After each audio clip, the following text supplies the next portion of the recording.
வணங்கி தாய் தமிழுக்கு உரித்தாக்கி கொண்டு இந்த உரையை தொடங்குகின்றேன்.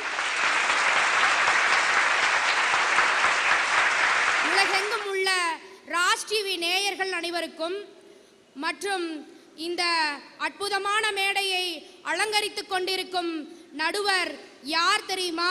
அவருடைய பெயரோ முத்து. இந்த பட்டிமன்றத்தின் ஒரு சொத்து. இத சொல்றதுல எனக்கு ஒரு கெத்து. இன்னைக்கு திருப்பதி போனா திருப்ப வரும்னு சொல்லுவாங்க. ஆனா திருப்பத்தூர் மன்னன் வந்து நின்னாலே திமிரு தானா வருதுங்கய்யா. ஏன் அப்படி சொல்றேன்னு கேக்குறீங்களா? அதாவது உயிரை விட மானமே பெரிது என வாழ்ந்த மண் இந்த திருப்பத்தூர் மண். வெள்ளையனை நடுங்க வைத்த வீர சிங்கங்கள் உளவிய மண் இந்த திருப்பத்தூர் மண். அத்தகைய திருப்பத்தூர் மண் சொந்தங்கள் வாழ் அத்துணை உறவுகளுக்கும் மற்றும் உலகெங்கும் உள்ள தமிழ் சொந்தங்கள் அத்துணை பேருக்கும் என் இனிய தமிழ் புத்தாண்டுகளை கூறிக்கொண்டு ஆரம்பிக்கிறேன் என் உரையை. பார்த்தீங்கன்னா இன்னைக்கு பிரச்சனை அப்படிங்கிறதுக்காக தான் நான் பேச வந்திருக்கேன். என்ன பிரச்சனைங்கன்னா, இளைஞர்கள் வந்து பார்த்தீங்கன்னா இன்னைக்கு இருக்கிறவங்க காலையில் எழுந்திரிச்சு பல்லு விளக்குறாங்களோ இல்லையோ பப்ஜி கேம் விளையாடுறாங்க. அதுதாங்க இன்னைக்கு மிகப்பெரிய பிரச்சனையே. இந்த பப்ஜி கேம்ங்கிறது 100 ராணுவ வீரர்களை இறக்கி ஏதோ ஃப்ளைட்ல இருந்து இறங்கி பறந்து வந்து கீழே இறங்கி அவங்களெல்லாம் சுட்டு கொள்ற கேமு. இது எல்லா குழந்தைகளுக்கும் தெரியும், நமக்கு தெரியாது. ஏன்னா நாமெல்லாம் 90s கிட்ஸ்.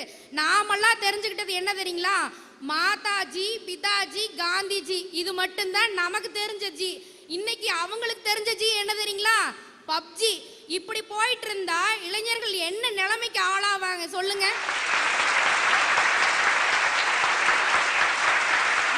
இளைஞர்கள்லாம் பாத்தீங்கன்னா போனை நோண்டுல நம்ம வீட்டுக்கு பின்னாடி ஒரு கிணறு நோண்டி இருந்தா தண்ணி கூட எடுத்துருந்துருக்கலாங்க. அந்த அளவுக்கு போனை நோண்டுறாங்க. இன்னைக்கு காலையில 9 மணிலிருந்து நைட்டு 9 மணிக்கு தூங்குறவங்க எந்த இளைஞர் இருக்கிறாங்கன்னு சொல்ல முடியுங்களா? கிடையாது. முதல்ல பேய் பிடிச்சிருக்குன்னு சொல்லுவாங்க. இன்னைக்குலாம் பேய் எல்லாம் பிடிக்காது. பேய் இவங்கள பார்த்து பிடிச்சி ஓடி போயிரு. ஏன்னா செல்போன் லைட் மூஞ்சியில் அடிக்கிறத பார்த்தா அந்த பேயே பயந்துக்கும். அந்த அளவுக்கு வந்து நைட்டு 12 மணி 1 மணி, ஏன் சில நேரம்லாம் விடிஞ்சிருதுங்க. அந்த அளவுக்கு மொபைலை நோண்டுறாங்க. இன்னைக்கு இருக்கிற இளைஞர்கிட்ட கோல் செட் பண்றதுக்கு நேரம் இல்லை, ஆனா போன்ல சார்ஜர் செட் பண்றதுக்கு நேரம் இருக்குது. இன்னைக்கு சார்ஜர் வந்து 100% இருந்ததுன்னா பயப்படாம இருக்கிறான். லைஃபை பத்தி பிளான் பண்றது கிடையாது. ஒரு தம்பி கிட்ட கேட்டேன், டே தம்பி, ஃபியூச்சர்ல நீ என்னடா பண்ண போற, நீ என்ன சேவ் பண்ணி வச்சிருக்க உன்னோட ஃபியூச்சருக்குன்னு கேட்டா, இன்ஸ்டாகிராம்ல ரீல்ஸ் சேவ் பண்ணி வச்சிருக்கிறேங்கிறாங்க. இவனெல்லாம் எப்படிங்க உருப்படுவான்? அதாவது இந்தியாவில் 98% மக்கள் செல்போன் பயன்படுத்துறாங்க. அந்த 2% என்ன செய்யறான்னு நீங்க கேட்கலாம். அவங்க உரம் சார்ஜ் போட்டிருக்காங்க. ஒரு போன் கார்ஸ் எதுக்காக வந்ததுன்னா சார், ஒரு முக்கியமான விஷயங்களை பேசுவதற்கு, நேரத்தை பேசுவதற்காக கண்டுபிடிக்கப்பட்ட இந்த போன் யாரையுமே பேச விடாமல் செய்து விட்டேன் என்பதான் எல்லாருக்கும் வருத்தம். எனக்கு முந்தின நாள் ஒருத்தன் போன் பண்ணி, எங்கள் ஊரில் ஆர்கெஸ்ட்ரா வச்சுருக்கோம் சார், வர 13ஆம் தேதி குன்னக்குடி வைத்தியநாத நம்பர் இருக்கா அப்படின்னா. எங்க அவர் இறந்து எத்தனை, அப்படியே சாரி கேவி மகாதேவி நம்பர் இருக்கா, ஏதாவது பிரச்சனை பண்ணிருக்கேன். அதுதான் அவங்க கரெக்டாக சொல்கிறாங்க. இன்னைக்கு இருக்கிற இளைஞர்கள் என்ன பண்ணுறாங்க தெரியுங்களா? இன்னைக்கு ரீல்ஸை ஓப்பன் பண்ணாவே சின்ன குழந்தையிலேருந்து பெரியவங்க வரைக்கும் ரீல்ஸில் நடிக்கிறது தான் இன்னைக்கு வாழ்க்கையாகவே ஓடிட்டு இருக்குது. இன்னைக்கு ட்ரெண்டிங்கான ஒரு ரீல்ஸ் என்ன தெரியுங்களா? மண்டையில படிப்பொண்ணு ஏறலடி, அழகுல உன்ன மிஞ்ச யார் இல்லடி. மண்டையில படிப்பு இல்லை அப்படிங்கிறத அசிங்கமே இல்லாம நாகரீகமே இல்லாம இன்னைக்கு 10 வயசு குழந்தையும் 12 வயசு குழந்தையும் ரீல்ஸ் ஓபன் பண்ணோன்னே டான்ஸ் ஆடுதுங்க. இவங்களுக்கு படிப்பு வரல அப்படிங்கிறத யூடியூப்ல நடிக்கிறாங்க. இதையும் பெற்றோர்கள் ஆதரிக்கிறாங்க. இது எப்படி நாளைக்கு நல்ல சமுதாயத்தையும் எதிர்காலத்தை கொடுக்கக்கூடிய ஒரு விஷயமா அமையும்? அடுத்து பாத்தீங்கன்னா, ஒவ்வொரு நாளும் எந்திரிக்கிற போது ஒவ்வொரு செய்தியும் நம்ம படிக்கிறோம். 8ஆம் வகுப்பு படிக்கக்கூடிய இளைஞன் அம்மா படிக்க சொல்றாங்க அப்படிங்கிறதுக்காக அம்மாவை கத்திரிக்கோல்ல குத்திருக்கான் கடலூர் மாவட்டத்துல. ஏண்டா குத்துனன்னு கேட்டா, சும்மா படின்னு சொல்றாங்க, வராத படிப்பை வான்னா எப்படி வரும் அப்படிங்கிறாங்க. இதெல்லாம் எங்கிருந்து கத்துக்கிறாங்க தெரியுங்களா? ரீல்ஸ்ல இருந்தும், இன்ஸ்டாகிராம்ல இருந்தும், ஃபேஸ்புக்ல இருந்தும் இந்த மாதிரி விஷயங்கள் எல்லாம் கேட்டுக்கிறாங்க. நல்ல விஷயங்களை ரோல் மாடலா எடுத்துக்காம இன்னைக்கு கெட்ட விஷயங்களை எப்படி சீக்கிரமா அப்சர்வ் பண்றது அப்படிங்கிறது தான் இன்னைக்கு இருக்கிற செல்போன் உலகங்கள், இன்னைக்கு இருக்கிற சோசியல் மீடியாக்கள்ல கட்டு கொடுத்துட்டு இருக்காங்க. செல்போன் 1,30,000 ரூபாய் ஃபோன் காணாமல் போயிடுச்சு. எங்கேயாவது அதுக்கு அந்த ஒரு நம்பர் ஐஎம்ஐ நம்பர் ஏதோ ஒன்று இருக்குது, அதை வச்சு கண்டுபிடிக்கலாம்ல. செல்போனு காணாமனா அசால்ட்டாக போய் சுடாட்டில் உட்காந்துருக்கேன். ஏடா இங்கே வந்து என்னைக்கு இருந்தால் அவங்க தானடா வரணும். அவங்க சொல்கிற விஷயம் தான் அதான் சார். நான்லாம் முன்னாடி இந்த சாதாரண ஃபோன் இருக்கப்போ நிறையா புத்தகங்கள் வாசிப்பேன். இந்த இளைய சமுதாயத்திடம் என்னைக்கு இந்த கைபேசி வந்ததோ வாசிக்கிற திறனே அற்று போச்சு, நியூஸ் பேப்பர் வாசிக்கிற திறன் எல்லாம் போச்சு.